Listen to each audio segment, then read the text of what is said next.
Vertice Lega Forza Italia. Dopo lo strappo sulle candidature a San Donà e Vicenza, la rottura dell'alleanza potrebbe avere ripercussioni anche sulla candidatura di Mario Conte a Treviso. E da Treviso Conte ribadisce: con Forza Italia siamo uniti e andiamo d'accordo. Anche il coordinatore azzurro Chies preme per l'unità, ma a decidere l'eventuale strappo saranno le segreterie regionali. Erano entrati in un garage condominiale rubando e provocando danni alle auto in sosta 3 giovani trevigiani incastrati dalle telecamere e denunciati dalla polizia locale. Il caso del 37enne di Mogliano Veneto trovato cadavere in un canale a Venezia. Il fratello ha aperto un gruppo su Facebook per tenerne vivo il ricordo, ma soprattutto per arrivare alla verità. Da Treviso la violenta lite in pronto soccorso tra senza tetto che usano la sala d'attesa come una lavanderia, infermieri costretti ad intervenire per sedare gli animi. Crack delle ex popolari, rischio prescrizione per gran parte dei reati. Giovedì in tribunale a Treviso udienza cruciale, fuori dal palazzo manifestazione dei risparmiatori. La campagna di Antenna 3 per la salvezza delle mura di Castelfranco. In chiusura di questo giornale c'è stato un errore con i titoli, naturalmente sistemeremo per le prossime edizioni. Cominciamo subito, come avete sentito, con la politica in primo piano, il vertice che si è tenuto questa mattina a Padova del centrodestra Veneto. Il centrodestra Veneto che si spacca sulle candidature a sindaco di Vicenza e di San Donà di Piave, e ora anche l'alleanza a Treviso potrebbe essere a rischio. Sentiamo. Forza Italia e la Lega correranno separate a Vicenza? Sicuramente sì. A San Donà di Piave? Ma a San Donà di Piave credo non ci sia l'accordo. Non usa giri di parole Gian Antonio Darei, il segretario regionale leghista, esce a passo svelto dal vertice padovano che doveva ricomporre il centrodestra veneto attorno ai candidati sindaco di Vicenza e San Donà di Piave, ed è invece terminato con una spaccatura che potrebbe avere conseguenze ancora più ampie. Nel momento in cui mancasse l'accordo e l'impegno che c'era su Vicenza, Treviso ne potrebbe anche rimetterci. Spero di no. Treviso era l'unico grande comune con un accordo, quello sul leghista Mario Conte, ma la rottura potrebbe rilanciare la candidatura del forzista Andrea De Checchi e un centrodestra diviso al primo turno. A Vicenza i veti sui rispettivi candidati appaiono al momento insormontabili. Diciamo Mantovani è stato azzoppato da Forza Italia, e andare a un confronto con un candidato forte come ha il PD, dobbiamo andare soprattutto con una campagna elettorale già iniziata. Abbiamo preferito correre con Rucco. Noi non è potabile la candidatura di Rucco, perché la candidatura di Rucco è una candidatura figlia dell'opportunismo. A un tavolo del centrodestra avviato, Rucco si è sottratto per fare una candidatura in solitaria. Per quel che ci riguarda deve continuare la sua candidatura in solitaria. Gli altri alleati della coalizione si augurano comunque che ci siano margini per una ricucitura, ma ora la palla passa a Forza Italia che, se rimane nel centrodestra, non avrà candidati sindaco nei 3 maggiori comuni al voto. Purtroppo la politica è l'arte del possibile e può vedere anche delle eccezioni alle regole che abbiamo stabilito. In tutto il Veneto, tranne qualche rara eccezione, il centrodestra corre unito con i 4 simboli. È stato uno stop, adesso vediamo un attimo come andarlo a definire in maniera tale che anche su Vicenza si riesca a raggiungere l'obiettivo tutti assieme. Rischio ripercussioni dunque sull'accordo tra Lega e Forza Italia a Treviso. Nella Marca intanto i diretti interessati si augurano che l'alleanza venga confermata dalle segreterie regionali. L'ha detto Renato Brunetta, l'ha ribadito al termine del vertice di Padova Adriano Paroli, coordinatore regionale di Forza Italia. La rottura tra la Lega e gli azzurri a Vicenza potrebbe avere ripercussioni anche a Treviso, dove la campagna elettorale di Mario Conte, candidato sindaco espresso dal Carroccio, è già ufficialmente iniziata e dove Forza Italia ha rinunciato a schierare l'ex assessore alla sicurezza Andrea De Checchi su decisione della segreteria regionale. Io sono convinto ancora che Vicenza si possa assolutamente rimediare, si debba rimediare nel solco degli accordi che sono stati presi, per cui con la candidatura a sindaco di un elemento di Forza Italia. Per quanto riguarda Treviso, ormai abbiamo avviato la campagna elettorale, penso che niente cambi, però aspettiamo lunedì prossimo che avremo il vertice della segreteria regionale di Forza Italia a Padova. Chies, prudente per natura, conta che tutto resti com'è, ma anche a lui tocca restare a guardare come evolveranno le trattative tra le segreterie regionali. Ma sono sempre state correlate Vicenza e Treviso. Ripeto, a Treviso abbiamo mantenuto i patti candidando Conte, che tra l'altro è un amico in quota Lega. Sono sicuro che altrettanto si farà dalla parte opposta a Vicenza, altrimenti potrebbe esserci qualche ripercussione. Ipotesi che il candidato sindaco Conte neppure prende in considerazione. Non c'è preoccupazione perché i rapporti con gli esponenti di Forza Italia a livello locale sono ottimi, ci siamo sentiti anche in giornata, questa sera ci sarà una riunione perché siamo assolutamente concentrati sulla costruzione della nostra proposta amministrativa per quanto riguarda la città di Treviso, quindi io confido di continuare in questo percorso che è cominciato e di portare quel buon governo che Lega e Forza Italia stanno portando anche in Regione Veneto e in altre città come per esempio Conegliano. Neanche il tempo di chiudere la grana Gentilini ed eccone un'altra, per il centrodestra non è davvero una campagna elettorale noiosa. Credo che in questa fase di pre-campagna elettorale ci siamo distinti per il buon senso e per l'amore della città e credo che anche in questo momento debba prevalere la responsabilità nei confronti dei cittadini.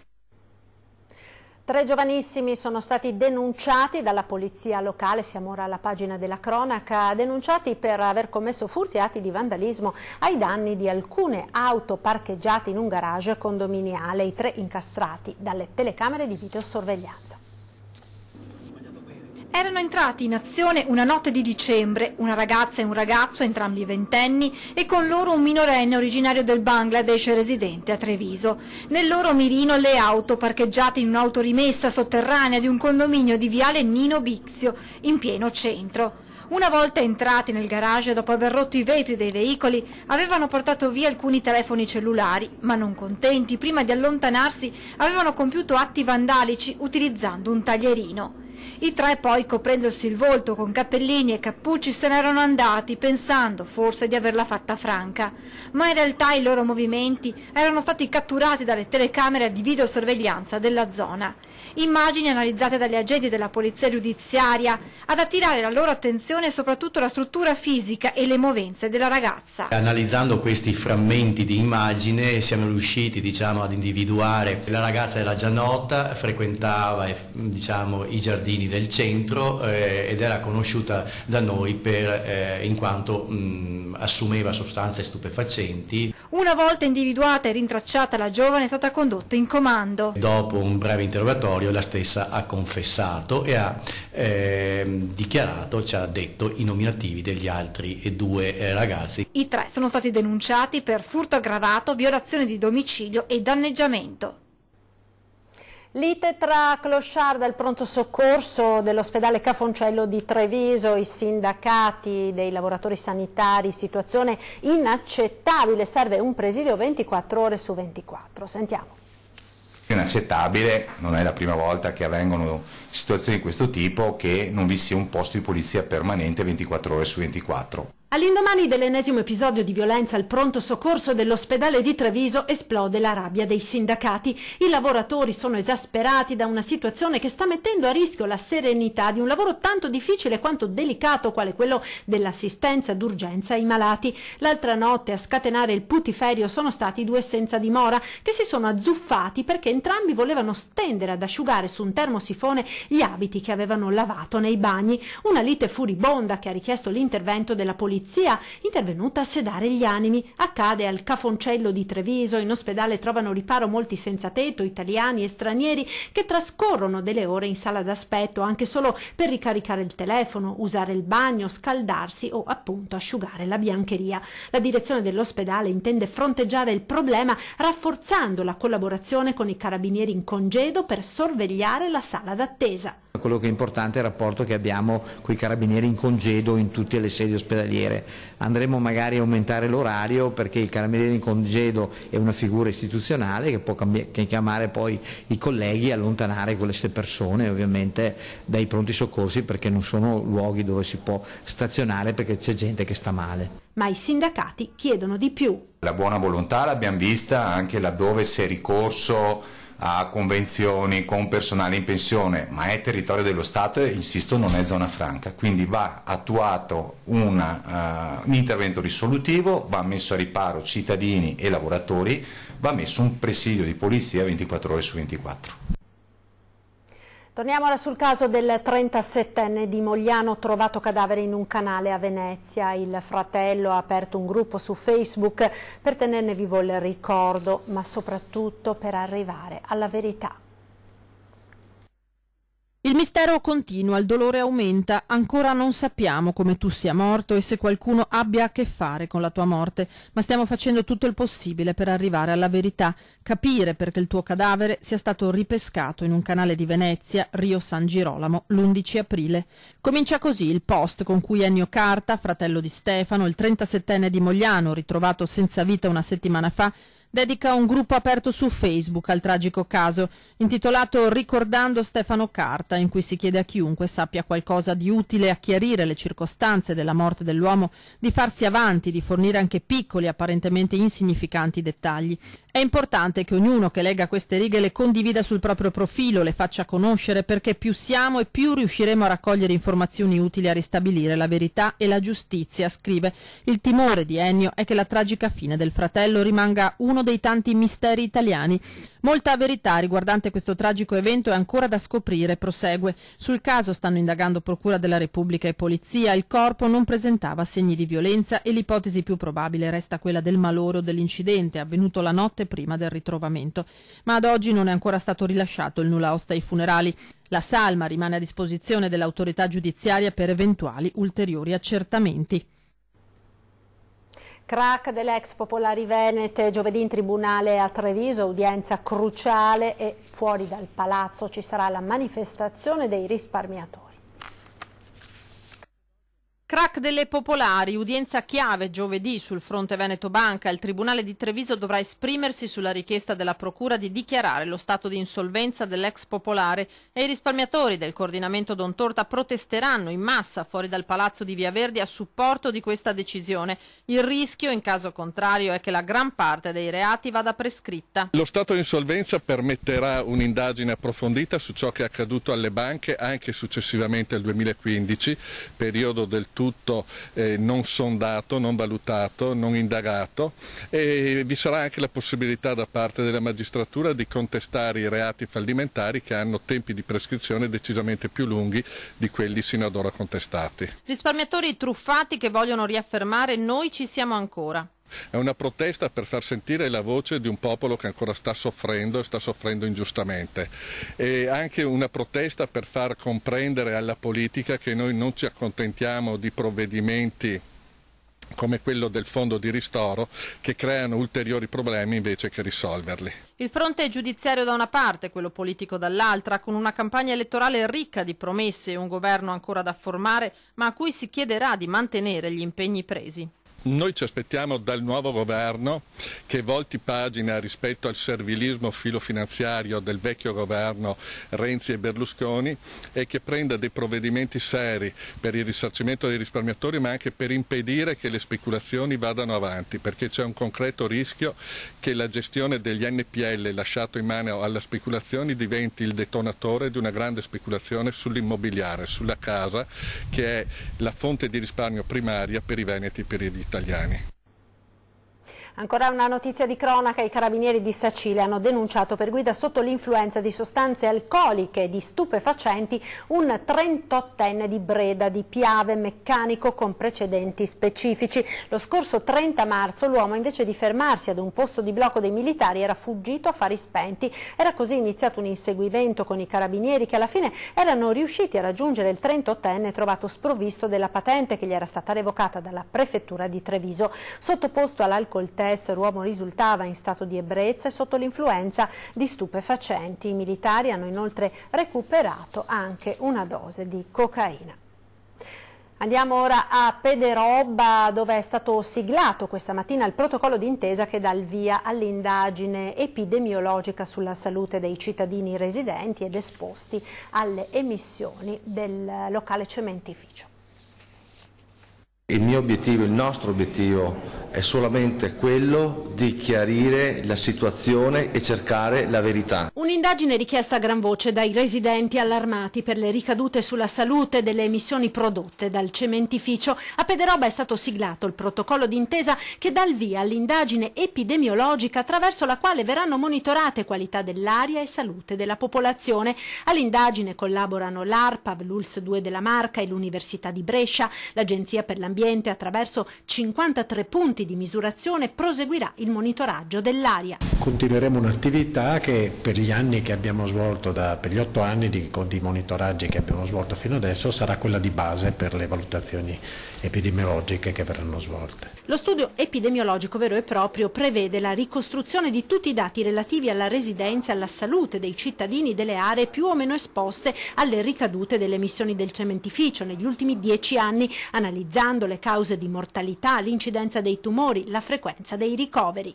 Questo ci consente anche di studiare la possibile relazione tra l'esposizione alle ricadute del cementificio e gli effetti sanitari in relazione alla durata di residenza e al periodo di tempo. E questo è il tipo di studi che oggi viene considerato più informativo per poter trarre qualche considerazione in merito alla relazione tra i fattori ambientali e la salute. La conclusione delle attività di studio e di indagine è prevista nell'arco di un anno.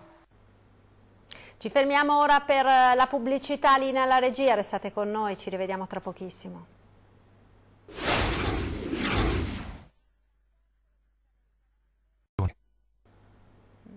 Rieccoci in diretta con l'edizione trevigiana dei nostri TG, sciopero e volantinaggio questa mattina dei lavoratori MOM aderenti al sindacato generale di base. Vediamo.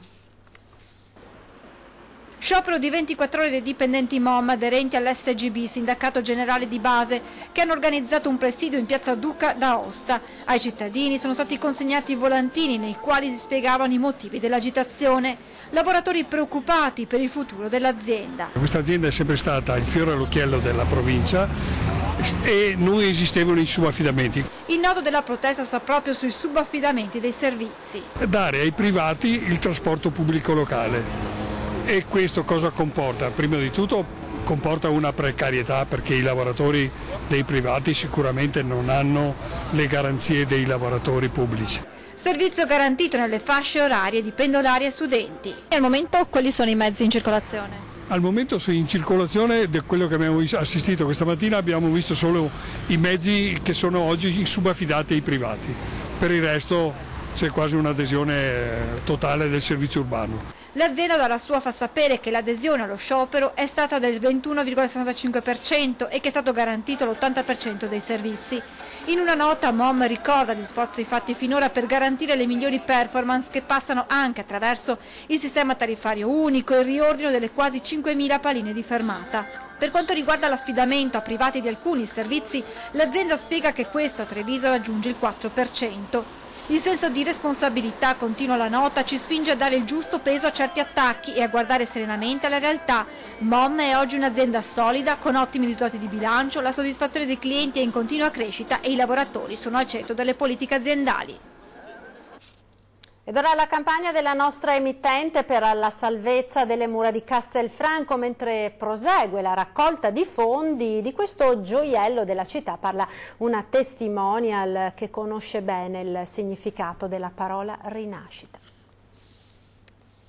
Lisa Festa, alias Lisa Trevisan, studentessa, artista, scrittrice, di essere castellana va fiera e raccoglie l'appello del comune e della nostra emittente per la salvezza delle antiche mura che cingono la città. La mobilitazione popolare prosegue, basta un piccolo contributo se in tanti parteciperanno a dare il via al restauro di cui questo monumento ha urgente bisogno. Lisa, rinata dopo la drammatica esperienza dell'ictus, storia resa famosa non solo dal suo coraggio ma anche dalla riabilitazione condivisa con il senatore Umberto Bossi, ispirandosi alle suggestive mura cittadine, dice: scrivere un noir semierotico. Perché? Perché le mura sono arte ed arte è anche l'erotismo. Io sono nata grazie all'arte perché ho avuto un problema di salute e con l'arte sono rinata, sia nel modo fisico sia nel modo intellettuale. E quindi viva le mura, portiamo la testimonianza per farle rinascere, perché la vita è anche le mura e le mura sono appunto storia. L'ipotesi di restauro anche del camminamento rende l'impresa ancora più significativa, sfondo di un'intrigante passeggiata notturna, immagina Lisa, oppure... Sarebbe una bella cosa anche come maratona delle mura di Castelfranco, anche perché il mio secondo libro parla della maratona come rinascita di vita che ha fatto la maratona di New York, e quindi anche Castelfranco potrebbe essere un punto di inizio per tutti gli artisti, anche per tutte le persone comuni. 2 euro ciascuno e il recupero delle mura potrebbe diventare presto realtà. Cerchiamo di sostenerle anche con 2 euro, 5 euro, 50.000 euro, ben venga.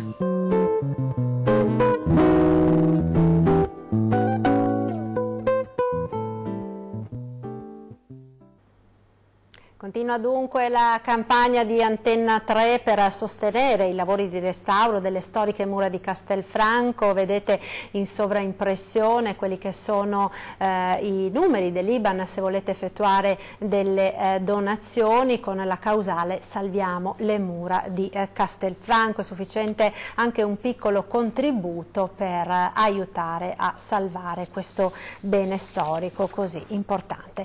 Ed è tutto per questa edizione. Vi ricordo subito dopo il telegiornale torna come sempre 20:10, si parlerà di politica questa sera in studio con Mario Conte, candidato sindaco di Treviso per il centrodestra.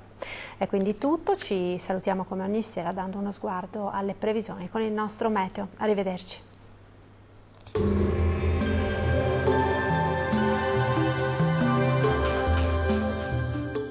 Tonus è il miglior negozio di calzature moda comoda. Qui troverete il più vasto assortimento di calzature Fratelli Tomasi. Eleganza e comodità, perché camminare è vivere. Alta pressione in rinforzo e dunque bel tempo asciutto e stabile sul nostro territorio. Vediamo il dettaglio di mercoledì 18 aprile. Sul Veneto sarà una splendida giornata di sole ovunque, non sono attese piogge. Ampio soleggiamento su tutti i settori, con il cielo che sarà sereno al mattino, al massimo velato nel pomeriggio. Le temperature minime saranno comprese tra 9 e 12 gradi, valori massimi in aumento, oscillanti tra 21 e 24 gradi circa. Situazione praticamente immutata sul Friuli Venezia Giulia, anche qui a prevalere sarà il sole, con il cielo che si presenterà sereno o al più con qualche innocua velatura sui settori più settentrionali della nostra regione. Le temperature minime saranno comprese tra 10 e 13 gradi, valori massimi oscillanti tra 21 e 24 gradi. Nessuna variazione di rilievo sul Trentino Alto Adige, dove sarà una bella giornata caratterizzata da un ampio soleggiamento ovunque. Il cielo infatti si presenterà sereno o al massimo poco nuvoloso su tutti i settori della nostra regione. Le temperature minime saranno comprese tra 10 e 12 gradi, valori massimi oscillanti invece tra 24 e 26 gradi. Dal meteo di Antenna 3 per ora è tutto. Arrivederci al prossimo aggiornamento.